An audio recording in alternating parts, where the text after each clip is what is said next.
우리가 다시 자천하기를 시작하겠느냐? 우리가 어찌 어떤 사람처럼 추천서를 너희에게 붙이거나 혹은 너희에게 받거나 할 필요가 있느냐? 너희는 우리의 편지라. 우리 마음에 썼고 무 사람이 알고 읽는 바라. 너희는 우리로 말미암아 나타난 그리스도의 편지니 이는 먹으로 쓴 것이 아니요 오직 살아계신 하나님의 영으로 쓴 것이며 또 돌판에 쓴 것이 아니요 오직 육의 마음판에 쓴 것이라. 우리가 스스로 말미암아 하나님을 향하여 이 같은 확신이 있으니 우리가 무슨 일이 있든지 우리에게서 난 것 같이 스스로 만족할 것이 아니요 오직 하나님으로부터 나느니라. 그가 또한 우리를 새 언약의 일꾼 되기에 만족하게 하셨으니 율법 조문으로 하지 아니하고 오직 영으로 함이니 율법 조문은 죽이는 것이요 영은 살리는 것이니라. 돌에 써서 새긴 죽게 하는 율법 조문의 직분도 영광이 있어 이스라엘 자손들은 모세의 얼굴에 없어질 영광 때문에도 그 얼굴을 주목하지 못하였거든. 하물며 영의 직분은 더욱 영광이 있지 아니하겠느냐? 정죄의 직분도 영광이 있은즉 의의 직분은 영이 더욱 넘치리라. 영광되었던 것이 더 큰 영광으로 말미암아 이에 영광될 것이 없으나 없어질 것도 영광으로 말미암았은즉 길이 있을 것은 더욱 영광 가운데 있느니라. 아멘. 우리가 살아감에 있어서 늘 퀘션을 하는 사람, 즉 삶의 질문을 던진 사람들은 그릇된 길로 가지 않을 가능성이 매우 높습니다. 그러나 아무런 생각 없이 남들이 가는 대로 따라가는 사람들은 어려움을 만날 수 있고 잘못된 길에 서서 그르칠 경우가 참 많습니다. 저는 이게 주식을 안 하는데요. 안 하는 이유가 있어요. 왜 안 할까요? 몰라서 안 합니다. 제가 잘하면, 할 줄 알면 하고 싶어요. 왜냐하면 잘하는 사람들 보면 잘하는 걸 보거든요. 그래서 저 아는 분도 저한테 자주 권면을 해요. 집사람한테도 저한테도 노후를 준비해야 된다 그러면서 막 설명을 해줘요. 투자할 것을. 근데 그 사람들은 그걸 잘 알아가지고 공부를 해가지고 하니까 되더라고요. 근데 저는 그런 고민을 별로 하고 싶지 않아가지고 못합니다. 자신이 없어서. 그러니까 우리 성도들 가운데 잘하는 분 계속 하세요. 하면 좋잖아요. 많이 나오면. 아무튼 그러니까 고민하고 생각하는 사람들은 어쨌든 성공을 해요. 근데 그저 남을 따라가는 사람은 성공이 불가능해요. 그래서 이 퀘션을 잘 계속 묻는 게 중요해요. 과연 내가 걸어가는 길이 올바른 길인가? 자꾸 물어봐야 되거든요. 그래서 이 그리스도인들은 특별히 내가 어떻게 살 것인가에 대해서 이 고민을 해야 되거든요. 어떻게 하면 내가 그리스도인답게 멋지게 살아갈 것인가 고민을 많이 해야 돼요. 그래야지 믿는 사람답게 살아갈 수가 있거든요. 그래서 우리가 어떤 생각을 품고 사느냐, 또 어떤 자세를 가지고 사느냐에 따라서 우리의 삶의 열매가 달라집니다. 그래서 이 퀘션을 다는 거 매우 중요해요. 여러분 과연 생활 속에서 하루를 시작하면서 어떤 물음을 던지셨는지 한번 생각해 봤으면 좋겠어요. 참 요즘은 사람들이 너나 할 것 없이 어떻게 삽니까? 바쁘게 살아요. 그래서 좀 만납시다 그러면 못 만나는 이유가 뭐예요? 바빠서. 예배 좀 열심히 나오세요 그러면 바빠서. 바쁘게 살아가요. 바쁘게. 뭐 때문에 바쁜지 모르겠지만 굉장히 바쁘게 살아갑니다. 바쁘게 산다는 건 어떤 의미가 있어요? 열심히 산다는 거예요. 열심히. 근데 어떤 사람들은 저 한가한데요? 그런 사람들은 왜 한가해요? 아무 생각 없이 사니까 한가하죠. 생각을 가진 사람들은 바빠요. 너무 바쁘게 살아가는 거예요. 그래서 열심히 이렇게 살아가는데 정작 중요한 것은 얼마나 바쁘게 사는가가 중요한 게 아니라 얼마나 값지고 보람 있으며 본질에 충실한 바른 삶을 살고 있는가, 이게 중요한 거거든요. 무작정 바쁘게 사는 게 중요한 게 아니에요. 정말 가치 있게 또 본질에 충실하면서 삶을 살아가고 있는가, 이게 중요하다는 거예요. 만약 누군가 우리에게 이런 질문을 던진다고 생각해 보세요. 당신은 얼마나 의미 있고 바른 삶을 살고 있습니까? 라고 묻는다면 여러분 뭐라고 대답하시겠습니까? 이런 질문을 때로는 우리 스스로에게 물어봐야 돼요. 정말 오늘 의미 있는 일을 살았는가? 의롭게 살았는가? 믿는 사람답게 살았는가? 한번 물어봐야 돼요. 특별히 그래서 믿음을 가진 사람들은, 성도들은 믿음의 사람들의 삶은 믿지 않는 사람들과는 좀 다른 모습으로 살아야 되거든요. 차이가 있잖아요. 생명을 가진 사람과 생명이 없는 사람하고 차이가 있을까요, 없을까요? 엄청난 차이가 있죠. 생명을 가진 사람은 막 살아 움직이는 거예요. 생명 없는 사람은 어때요? 가만히 있어요. 어떻게 해요? 사람들이 옮겨주는 대로. 자기 의지대로 할 수가 없어요. 왜? 죽어 있으니까. 근데 성도는 어때요? 영적으로 살아있는 사람이잖아요. 그러니까 다르죠. 다른 게 너무나도 확연하게 차이가 있잖아요.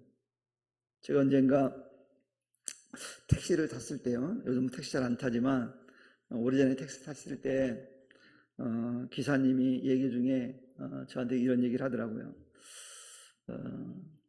제가 좀 택시를 타다든가 뭐 새로운 사람을 만나면 뭐 질문을 잘 던져요. 얘기를 잘 꺼냅니다. 뭐 때로는 전도하기 위해서도 꺼내기도 하고 그러는데 그분하고 얘기를 할 중에 이분이 이런 얘기를 하더라고요. 저한테. 무슨 얘기냐면 택시를 타는 사람 중에 별의별 사람들이 다 있다는 거예요. 그러면서 하는 얘기가 뭐냐면 그 중에 가장 힘든 손님이 있대요. 어떤 손님이 힘들까요? 좀 이상한 손님이 있더라고. 얘기 들어보니까 택시비를 깎아달라고 하는 사람들이 있대요. 여러분 혹시 택시비 깎아봤어요? 못 깎았죠? 메타기가 있으니까 메타기가 있으니까 못 깎아요. 근데 그걸 깎아달라는 사람이 있대요. 끝까지 묵인되는 거예요. 분명히 메타기에 나오는데도 깎아달라고 그런다는 거예요. 그리고 어떤 사람은 택시 안에서 담배를 피면 돼요. 금연이잖아요. 근데 담배를 피는 사람이 있대. 그래서 기사가 제재를 하면, 운전하시는 분 제재를 하면 막 욕을 하고 막 그런다는 거예요. 그래서 그런 사람들 때문에 너무 힘든 일들이 있다라고 얘기를 하더라고요. 왜 그런 행동을 할까요? 이 사람은요, 타인에 대한 배려, 또 어떤 일을 할 때 양해를 구하는 그런 행동을 못 하는 거예요. 무작정 자기가 하고 싶은 대로 하는 거예요. 가장 사회에서 좋지 않는 부류의 사람입니다. 그런 분들이 있거든요. 여러분 주변에는 없어요? 가끔씩 그런 사람들을 만날 때가 있어요. 자기 하고 싶은 대로 하는 거예요. 뭔가 제재를 하면 네가 뭔데 참견하냐 이렇게 말하는 사람들이 있어요. 그런 말을 하는 사람들이 주로 그런 류의 사람들이에요. 남을 의식하지 않는다는 거죠. 그러면서 이 기사님이 너무 그런 손님을 만나면 불쾌하다라는 얘기를 한 적이 있어요. 제가 그 얘기를 그 기사님에게 들으면서 이런 생각을 했어요. 야, 정말 우리 잘 살아야 되겠다. 잘 살아야겠다. 다른 사람의 평가가 절대적이지는 않지만 그리스도인이라서 세상에 어떤 향기를 남기고 어떤 평가를 받는가, 이게 주님께도 매우 중요한 문제이기 때문에 참 잘 살아야 되겠다는 생각을 했어요. 제가. 그렇잖아요. 우리는 예수 믿는 사람이잖아요. 그럼 내가 잘못 살면 나만 욕먹는 게 아니라 나랑 함께 믿음 생활하는 그리스도인도 욕먹고, 종당에는 누가 욕먹어요? 하나님이, 예수님이 욕을 먹거든요. 심각하잖아요. 그러면 안 되잖아요. 그래서 오늘 바울이 본문을 통해서 고린도 교회를 향해서 오늘날 우리 믿음의 사람들에게 대해서 우리가 어떤 존재인지에 대해서 분명하게 일깨워주는 말씀이 오늘 본문의 말씀이에요. 그래서 우리가 누구인지를 알아야 돼요. 내가 어떤 사람인지, 무슨 일을 하는 사람인지, 어떻게 살아가야 될 사람 존재인지를 아는 게 굉장히 중요하다는 거예요. 그래야만이 올바른 삶을 살 수 있어요. 그래서 이 자기의식이 굉장히 중요해요. 내가 어떤 사람인지 이걸 의식하는 게 얼마나 중요한지 몰라요. 제가 만약 목사라는 신분이 아니라면 좀 다르게 살았겠죠. 그래서 제가 늘 의식합니다. 내가 목사지. 그래도 성도들에게 말씀을 전하고 성도들 이끌어갈 목사지라는 생각을 하면 이 가다듬어져요. 생활이라든가 말이라든가 행동이 좀 이렇게 가다듬어지는 경우가 있어요. 이게 굉장히 중요해요. 자기의식이 굉장히 그래 중요한 거거든요. 바울은 특별히 우리가 오늘 본문에 나오진 않지만 고린도 2장 15절에 보면 바울이 이런 얘기를 합니다. 그리스도인들을 이끌어서 뭐라고 불렀냐면 그리스도의 향기라고 그랬어요. 그리스도의 향기. 네. 여러분 우리가 세상에 살다 보면 사람을 정말 즐겁게 하고 행복하게 만드는 유익한 향기가 있거든요. 그 냄새를 맡으면 왠지 내가 기분이 쫙 올라가는 냄새가 있어요. 어린아이들은 어떤 냄새가 행복한 냄새일까요? 아이들에게는, 갓난아이들에게는 엄마의 냄새가 가장 행복한 냄새예요. 그러니까 엄마가 없으면 막 울부짖는 거예요. 그러니까 여러분 혹시 아이들이 여러분을 좋아하면 여러분에게는 무슨 냄새가 난다? 엄마 냄새가 나는 거예요. 좋은 향기가 나는 거예요. 이 아이가 좋아하는 냄새가 나는 거예요. 그 아이들이 막 짜증내고 그러면 나는 엄마 냄새가 안 나나 봐 생각하고 냄새를 바꿔야 돼요. 예전에 제가 교회를 딱 들어가는데 아주 불쾌한 냄새가 확 났어요. 화장품도 냄새가 아주 독한 화장품이 있잖아요. 그러니까 막 그분이 누군지 아는 이름을 밝힐 수는 없고 우리 교회는 아니에요. 막 머리가 아프더라고요. 그러니까 사람을 유익하게 하는 냄새가 아니라 다른 사람들에게 피해를 주는 냄새예요. 그런 냄새는 우리가 안 풍기는 게 좋겠죠. 그래서 유익한 냄새를 풍기는 사람이 있는 반면 사람의 기분을 확 상하게 만드는 그 나쁜 악취도 냄새도 있다라는 하는 거예요. 예를 꽃 그러면 향기가 없는 꽃도 있지만 향기가 있는 꽃들이 있잖아요. 그 꽃들은 어때요? 냄새를 통해서 이 꽃은 무슨 꽃이구나. 꽃을 잘 아는 사람도 알아요. 물론 저 같은 사람은 무슨 꽃인지 몰라요. 잘 모르거든요, 꽃을. 근데 꽃에 대해서 잘 아는 사람들은 향기만 맡아도 이건 무슨 꽃이네 라고 아는 거예요. 이런 것은 사람도 마찬가지거든요. 사람마다 어때요? 풍기는 삶의 향기가 있거든요. 어떤 사람은 그런데요. 자기는 사람을 기억하는데 그 사람의 냄새로 기억한다. 그 사람들은요. 옆에 누가 오면 누군지 알아. 뭐 때문에요? 그 사람 냄새. 그래서 시각장애인들이 이게 발달되어 있어요. 대부분. 냄새를 보고 냄새를 느끼는 거예요. 딱 누구구나 알아요. 다 고유의 냄새가 다 있대요. 저는요 사람을 볼 때 얼굴로 기억 안 합니다. 저는 사람을 기억할 때 그 사람의 폼으로 기억해요. 그러니까 멀리서 와도 그 사람이 누군지를 대충 알아요. 왜? 폼을 알거든요. 이게 참 좋은 점이에요. 장점이에요, 장점. 근데 가끔씩 헷갈릴 때가 있어요. 왜 그럴까요? 폼이 비슷한 사람이 있어요. 그게 헷갈릴 때가 있어요. 그런 사람들은 가까이 봐보면 얼굴이 아니야. 그러면 아닌 거예요. 아무튼 이 사람들이 다 이런 냄새가 있다는 그 냄새를 통해서 사람들이 구분을 하는 거예요. 그래서 어떻게 보면 썩은 육체는 어떤 냄새를 풍길까요? 썩은 냄새를 풍기잖아요. 살아있는 사람은 그런 냄새가 안 나는데 죽은 사람들은 아주 썩은 냄새를 막 풍겨. 시신 냄새가 아주 독합니다. 그래서 뭐예요? 입관할 때 막 하는 거예요. 냄새 안 나게 다. 꽃도 넣고 막 하는 거예요. 줄이려고. 그래서 그 냄새가 다 있거든요. 뭐 예를 들면 나쁜 뜻으로 얘기하는 게 냄새를 얘기하는 거예요. 동물들을 키우는 집이 있어요. 자, 본인들은 잘 모르는데 외부 사람들은 딱 들어가면 알까요, 모를까요? 다 알아요. 냄새가 나요. 제가 우리 집에 이사 왔는데 우리 집을 사신 권사님들이 그런 얘기 한 적이 있어요. 이기가 내가 개를 뭐 했다고 그랬잖아요. 그죠? 그 얘기를 들었는데 한동안 이게 났어요, 냄새가. 리모델링 했는데도. 근데 우리가 집사람하고 저하고 우리가 더 독한가 봐, 냄새가. 그 냄새를 다 상쇄시켰어요. 이제 그 냄새가 안 나요. 그 냄새가 나요. 근데 모르는 사람은 모르거든요. 왜? 늘 익숙해져 있으니까. 익숙함이 문제예요, 사실은. 그러니까 예민해야 되거든요.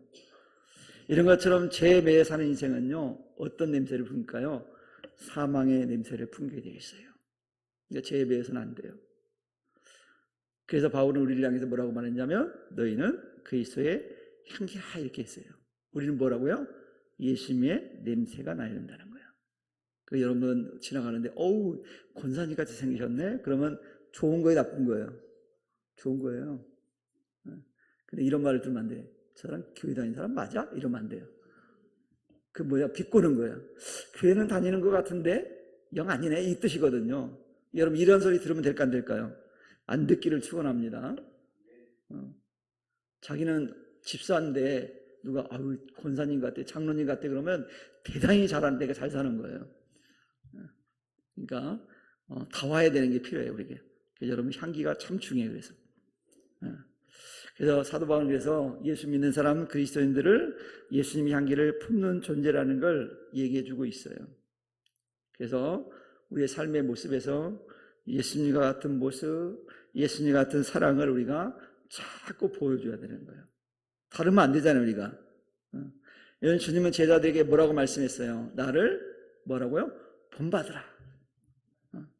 나를 본받으라고 말씀하셨어요. 바울 역시도 자신이 그리스도를 닮고자 힘썼던 것처럼 성도들도 주님 닮기를 원한다고 그가 얘기했어요.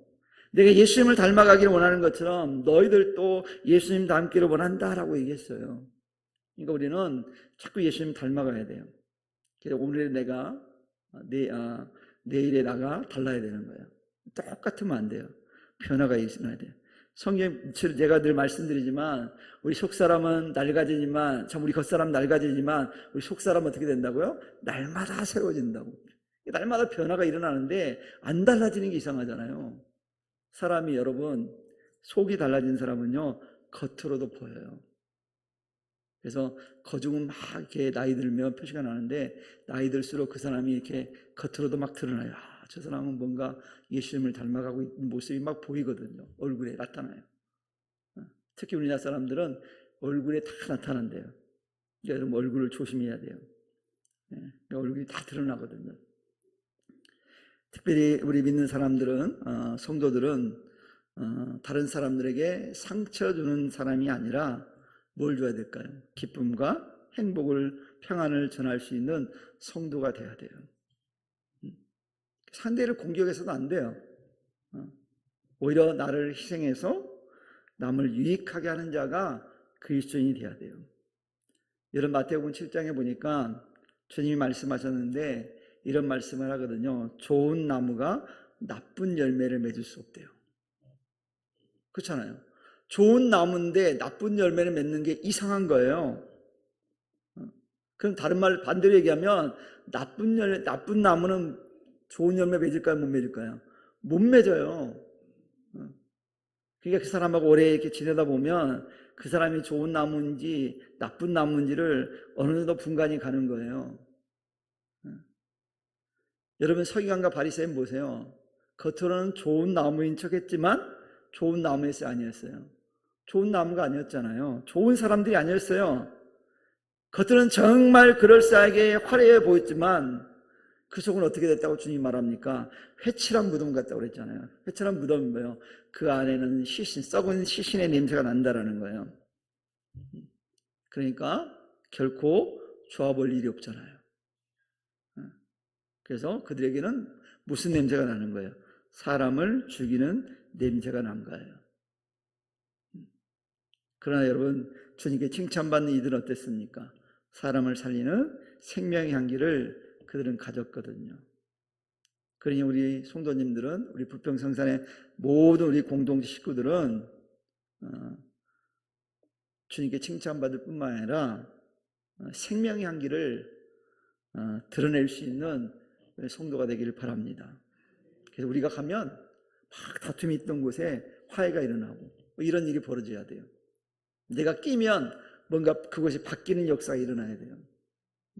그래서 막 싸우던 곳이 내가 끼면 화해하고 이런 역사가 일어나야 되거든요. 여러분이 부평 성산교회 성도님들 다 그런 줄 믿습니다. 두 번째로 바울은요, 우리를 그리스도의 편지라고 불렀어요. 편지. 향기라고 불렀고 편지라고 불렀어요. 오늘 3절에 말씀하고 있잖아요. 이 편지는 뭐라고 되냐면 먹으러 쓴 것이 아니고 살아계신 하나님의 영으로 쓴 것이다, 이렇게 얘기해요. 돌비에 쓴 것도 아니고 우리의 마음판에 기록되었다라고 말씀해요. 여러분, 과거 모세가 받은 율법은 어디에 기록됐습니까? 돌판에. 그러나 새 언약 아래 있는 우리 하나님의 성령으로 말미암아 우리 마음에 하나님의 법과 사랑이 기록되어 있는 거예요. 예수 믿는 순간 하나님 법이 우리 가운데 딱 장착이 된 거예요. 하나님의 법이 뭐예요? 사랑입니다. 사랑. 사랑이 딱 장착된 거예요. 그래서 예수를 제대로 믿으면, 주님을 진짜로 만나면, 제대로 하나님 만나면, 하나님 은혜를 경험하게 되면 어떤 역사가 일어나냐면 부드러워져요. 새로워져요, 마음이. 우리가 그런 말 있잖아요. 붓으로 칼을 이길 수 있다 없다? 붓으로 칼을 이긴대요. 칼은 강하잖아요. 붓은 부드러워요. 사랑이 강력해 보이는 칼도 이길 수 있어요. 예수님이 칼로 상대하지 않았잖아요.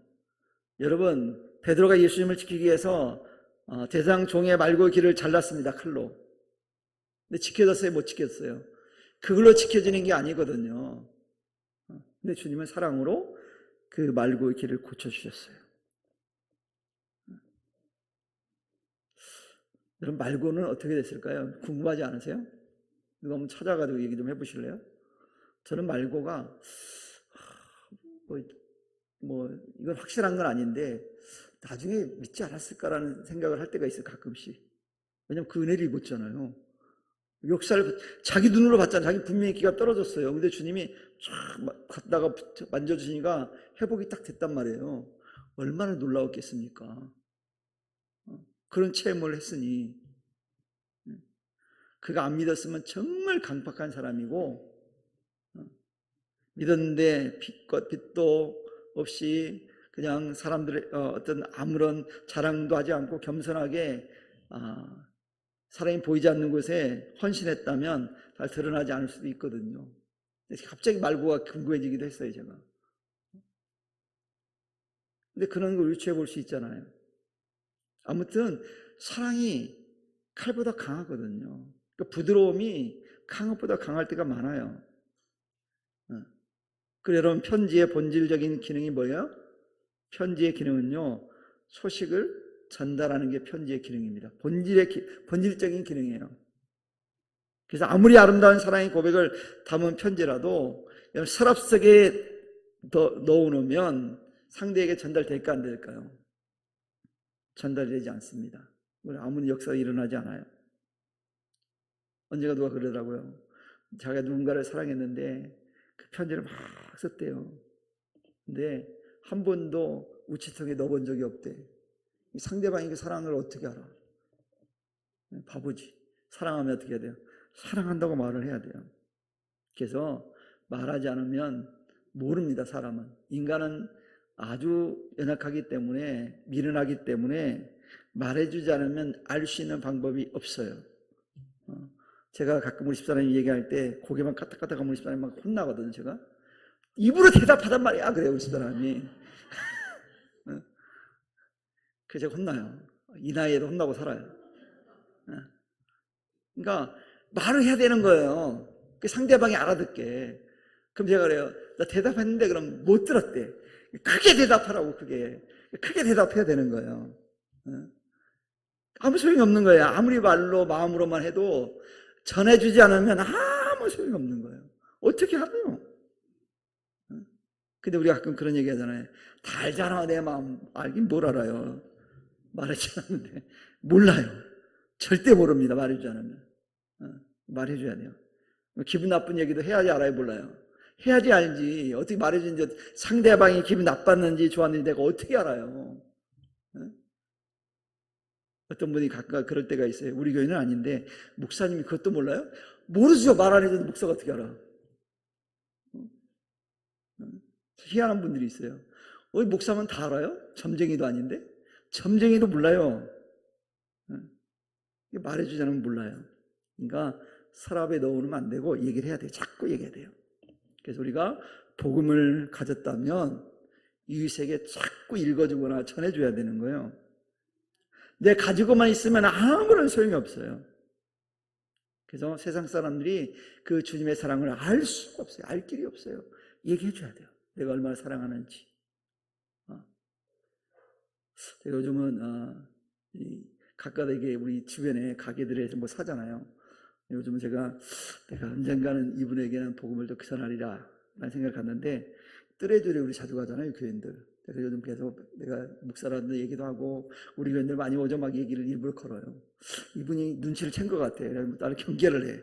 이 목사님, 내가 목사님인 거 아는데 이분이 무슨 얘기하려고 그러나, 뭐 예수 믿으려고 그러나, 뭐 경계하는 거 느낌이 들 때가 있어요. 근데 꼭 얘기해주고 싶어요. 주님이 얼마나 좋은 분인지.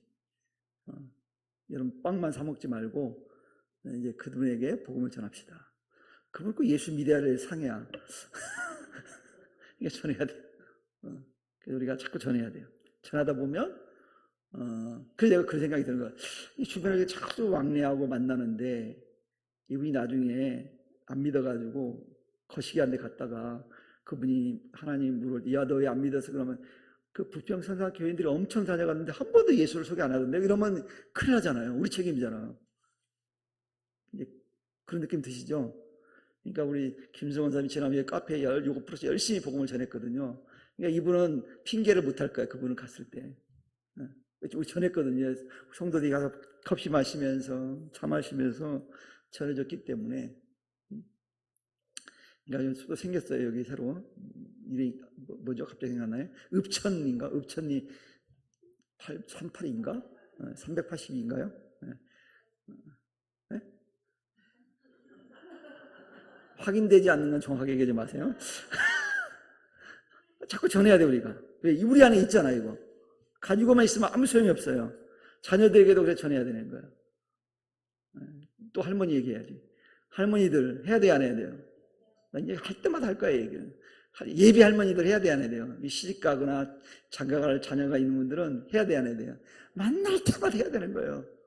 그 애들한테. 머리 큰 애들은 안 되잖아요, 이제. 우리 힘으로 안 되잖아. 그러니까 그 조그만 애 데리고 하는 거야. 내가 전도를 하는 거예요. 벚꽃공원만 가지 말고 복음 전합시다. 그 사람들, 그 아이들에게. 자꾸 전해야 돼요. 특별히 오늘 본문에 등장하는 그리스도의 편지는 썩어 없어질 종이에 쓴 것이 아니잖아요. 우리 마음 깊은 곳에 기록된 거잖아요. 그래서 이 복음도 절대 변질되지도 않는 거잖아요. 여러분, 세상의 소식은 시간이 지나면 다 낡아 없어집니다. 근데 이 마음에 기록된 구원의 소식은 영원하잖아요. 절대 없어지지 않아요. 그래서 어떻게 보면 이 세상에 가장 반가운 편지가 뭘까요? 지금 계속 얘기했잖아요. 예수님의 구원의 소식이 가장 반가운 소식이잖아요. 여러분, 군대 간 아들에게 온 편지 중에 어떤 편지가 가장 반가운 소식일까요? 제대 안 했으면 좋겠어요. 제대 안 하고 숙생이니까 제대한다는 소식일 거 아니에요. 엄마, 나 언제 몇 월에 제대합니다. 그 편지를 받는 순간 이 부모가 얼마나 행복하겠습니까? 이런 것처럼 구원의 소식이 가장 좋은 거거든요. 가장 반가운 소식이잖아요. 그러니 이 아름다운 편지를 어떻게 해야 돼요? 전달하는 사명이 우리에게 있어요. 그래서 여러분들은 이 이 기쁨의 소식을 전할 수 있는 아름다운 편지들이 다 되시기를 주님의 이름으로 축원합니다. 그 마지막으로 바울은 우리를 새 언약의 일꾼이라고 얘기했어요. 바울이 여기서 특별히 구약 율법과 신약의 복음을 비교해서 복음의 우월성에 대해서 말씀을 합니다. 여러분, 구약의 직분은 죽게 하는 직분이래요. 그 얘기는 뭐냐면 이 율법이라는 것 자체가 죄를 깨닫게 하고 하나님의 진노와 저주 아래에 우리가 있음을 보여주기 위해서 율법을 주신 거거든요. 그러니까 이 율법대로 하면 우리 저주 아래에 있을 수밖에 없는 존재라는 거예요. 그래서 율법을 우리가 온전히 행하지 못하면 우리에게 돌아오는 게 뭐예요? 정죄와 심판뿐이잖아요. 그러니까 율법대로 하면 여기 살아있을 사람 하나도 없어요. 제가 보니까 저를 포함해서 율법대로 우리를 적용하면 하루도 못 살아요, 여러분들은. 왜냐하면 아침 저녁으로 제물을 드려야 됐거든요. 아침 저녁으로. 할 수 있어요? 여러분? 다들 나두둥거려질걸요? 나 못하겠다고. 일주일에 한 번 오라는 것도 잘 못 오는데 매일 아침 저녁 오라고 그러면 여러분 환장하지, 환장해. 어떻게 오겠어요?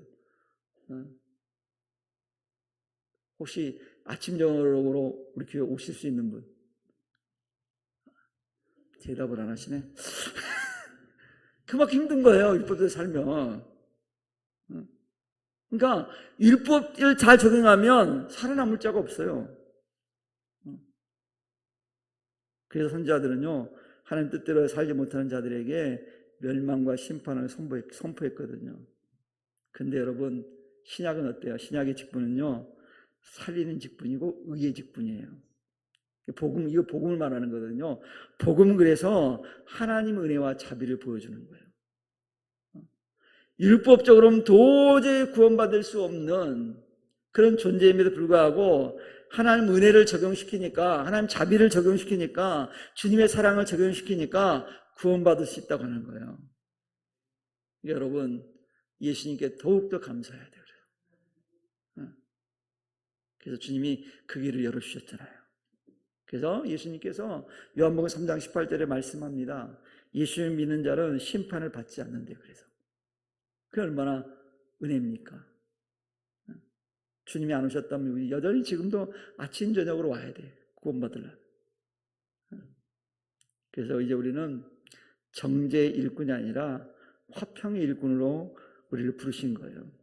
그래서 우리 하나님 은혜가 아니면, 예수님의 보혈이 아니면 우리는 구원받을 수 없어요. 그것들을 우리가 전하는 일꾼이 바로 새 언약의 일꾼인 거예요. 여러분, 사도행전 4장 12절에 분명히 말씀하잖아요. 다른 이로서는 구원을 얻을 수 없나니 천하 인간의 구원 얻을 만한 다른 이름을 우리에게 주신 일이 없다라고 그러잖아요. 예수님의 다른 이름을 준 적이 없대요.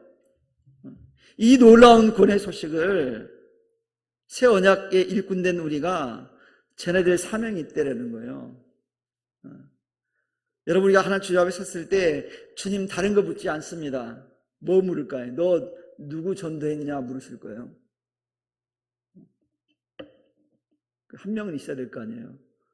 나는 연우는 내가 전도했어요. 세원이는 내가 전도했어요. 희은이는 내가 책임지고 어릴 때부터 전도했어요. 이럴 수 있잖아요.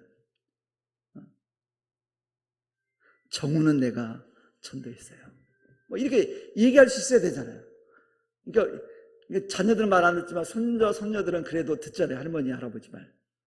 얼마나 쉬운데, 그렇잖아요. 그러니까 한나 다음에 애기 이름을 안 줬죠, 아직. 하성이만 있죠. 하성이는 할 수 있잖아요. 여기 이 할머니들 요즘 열심히 애 보러 가시는데, 최 권사님, 이영미 권사님 열심히 전해야 돼요. 장미 권사님 가끔 이슬이 볼 때 이쁨 하지 말고 이렇게 만났을 때 복음을 전해야 돼. 복음을. 남의 할머니라도 복음을 전해야 돼. 이쁨은 어떻게 해야 돼요? 이쁘니까 그게 구원해 줘야죠. 여러분, 복음 전합시다. 그리고 우리는 오늘 성도님들은 이 세 가지 이름을, 우리 세 가지 이름을 가슴에 새겨야 돼요. 그래서 우리는 세상에 생명을 전하는 보다 그리스도의 향기다. 둘째는 하나님의 사랑을 전달하는 보다 그리스도의 편지다. 그리고 세 번째, 사람을 살리고 소망을 주는 새 언약의 일꾼이라는 걸 우리가 마음속에 새겨야 돼요. 이거 주님 우리에게 주신 사명이거든요. 이게 굉장히 영광스러운 직분이에요. 이걸 위해서 하나님 우리를 부르셨어요. 여러분, 바울이 분명히 선언하잖아요. 자신의 몸에서 뭐가 존귀하게 되기를 원한다고요? 그리스도가 존귀하게 되기를 원한다 그랬잖아요. 자기는 자기 몸이 예수님만이 존귀하게 되기를 원한다라고 얘기했어요. 그러니 우리 사랑하는 성도 여러분, 여러분의 삶 속에 오직 그리스도의 향기만이 발산되기를 축원합니다. 다른 것 착 풍기지 말고 그거 해야 돼요. 그래서 여러분의 가정에서, 여러분 일터에서, 이 사회에서 여러분 삶 자체가 아름다운 복음의 편지가 되어서 많은 영혼들을 주님께 인도하는 축복의 통로가 되시길 바랍니다. 통로가 되어야 되잖아요. 우리가 연결해 주는 사람이 돼야죠. 이걸 위해 부르셨다니까요. 그래서 오늘 헌신 예배 드리는 사랑하는 성도들을 새 언약의 일꾼으로 당당하게 또 거룩하게 살아가는 성살의 모든 믿음의 사람들 될 수 있기를 주님의 간절히 축원합니다. 기도합니다. 하나님 감사합니다.